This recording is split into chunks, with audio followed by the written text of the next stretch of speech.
Wartawan adalah orang yang melakukan kegiatan jurnalistik secara teratur, termasuk mencari, mengolah, dan menyebarkan informasi kepada publik. Menurut UU RI Nomor 40 Tahun 1999 tentang pers, wartawan bertugas untuk mengumpulkan dan menyampaikan berita melalui berbagai media, baik cetak maupun elektronik. Mereka juga diharapkan untuk menaati kode etik jurnalistik dalam menjalankan tugasnya.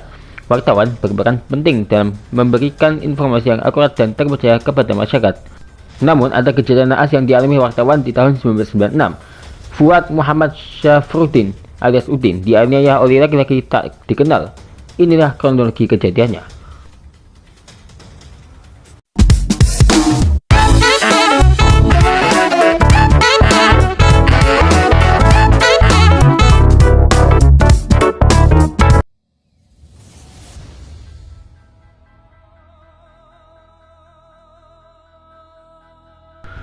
Pada 13 Agustus 1996, seorang wartawan harian Bernas bernama Fuad Muhammad Syafruddin alias Udin dianiaya oleh laki-laki tak dikenal.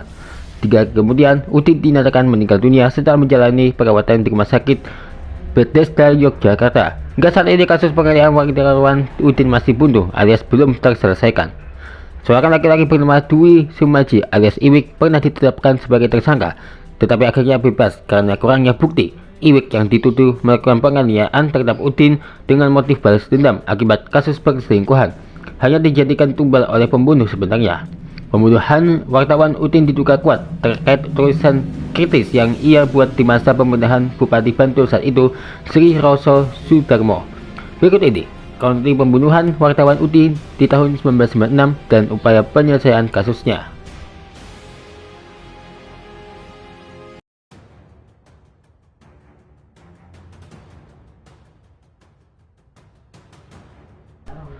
Melansir dewanpers.org.id, Fuad Muhammad Syafruddin alias Udin lahir pada 18 Februari 1964. Ia bergabung dengan Harian Berita Nasional atau Bernas pada 1986. Pada 13 Agustus 1996 malam, sekitar pukul 23.30 WIB, Udin dipukuli 2 orang laki-laki tidak dikenal di depan tempat tinggalnya di Dusun Gelangan Samarlo, Jalan Parangtritis, kilometer 13, Bantul, Yogyakarta. Usai penganiayaan itu, Udin berada dalam keadaan koma dan dirawat di Rumah Sakit Bethesda. Berita penyerangan Udin pertama kali muncul di Harian Bernas edisi Kamis 15 Agustus 1996. Meski sempat menjalani operasi, Udin meninggal pada Jumat 16 Agustus 1996 pukul 16.50 WIB akibat pukulan batang besi di bagian kepalanya. Sejak itu, kasus penganiayaan yang merenggut nyawa Udin menjadi isu nasional. Penyelidikan demi penyelidikan segera dilakukan aparat kepolisian guna mengungkap pelaku penganiayaan yang menyebabkan Udin kehilangan nyawa.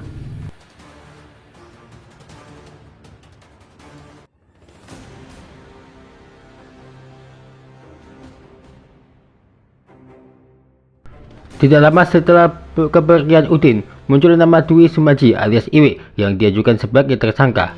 Melansir Kompas.id, tersangka Iwi yang bekerja sebagai sopir perusahaan iklan disebut punya motif balas dendam terkait perselingkuhan.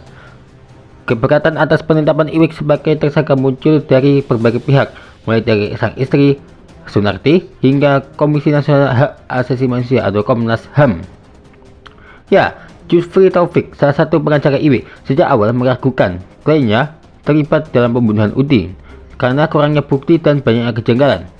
Iwik memang kurang bisa menjelaskan secara lancar peristiwa penganiayaan yang dituduhkan atas dirinya itu, ujar Jufri seperti dikatakan Kompas 24 Oktober 1996. Jelas terlihat tersangka tidak tahu masalahnya.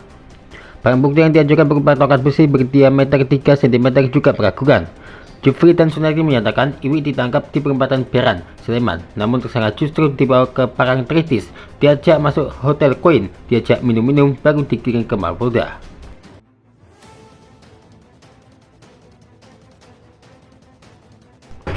Jufri dan Sunarti menyatakan Iwik ditangkap di perempatan Beran. Jufri menyatakan pengakuan Iwik sebagai pelakunya seperti pengakuan tidak sadar, bahkan pemeriksaan sempat buntu. Menurut beberapa sumber, tersangka juga sempat mencabut pengakuannya itu. Saat itu, tim polisi yang dibentuk untuk menemukan pelaku penganiayaan mengklaim bahwa Iwik membunuh Udin karena berselingkuh dengan istrinya Sunarti.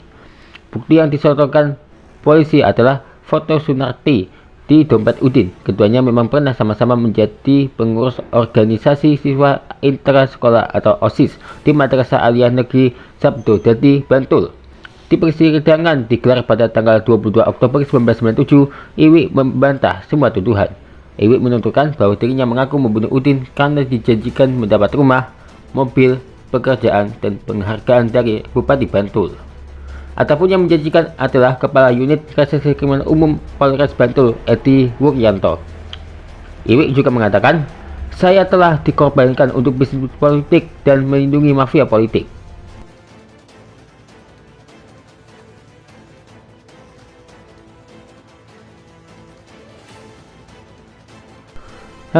Iwik akhirnya dibebaskan oleh jaksa penuntut umum Amrin Naim pada sidang 3 November 1997 karena tidak terbukti membunuh Udin.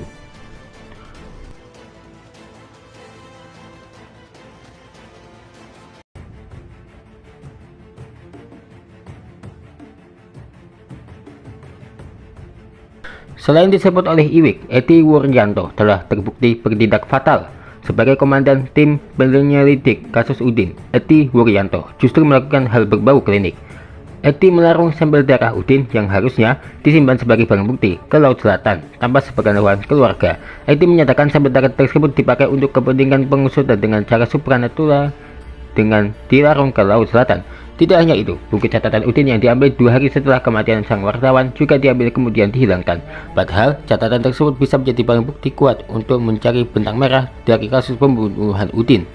Setelah proses persidangan yang panjang, Edi dihukum 10 bulan penjara karena melakukan penghilangan barang bukti.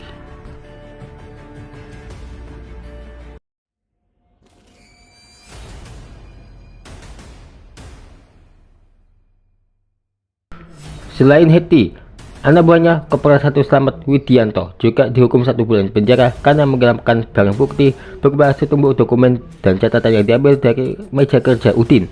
Tidak hanya hukuman yang ringan, Edi mendapat perlakuan khusus karena ditahan di Polda Daerah Istimewa Yogyakarta, bukan di Detasemen Polisi Militer.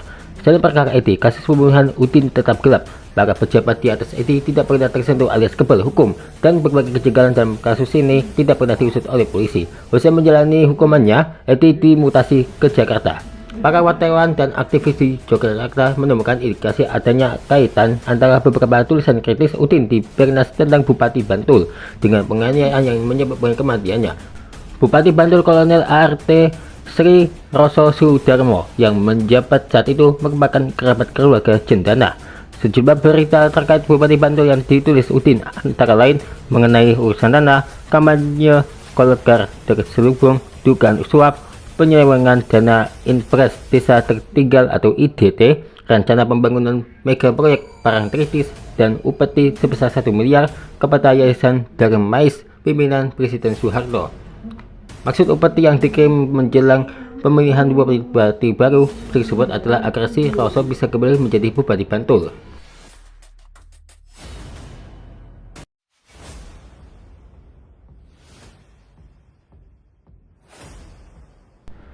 Sejumlah upaya hukum dan advokasi terus dilakukan, termasuk memberikan data-data hasil investigasi tim wartawan kepada polisi. Namun kasus pembunuhan wartawan Udin dibiarkan menjadi misteri bahkan hingga saat ini.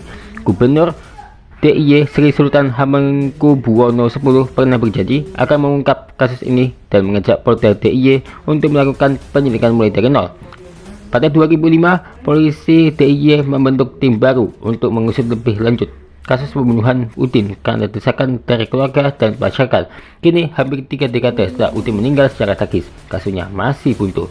Nah, pihak keluarga, aktivis, dan rekan-rekan pers masih konsisten menolak impunitas atau penghentian penyelesaian kasus Udin.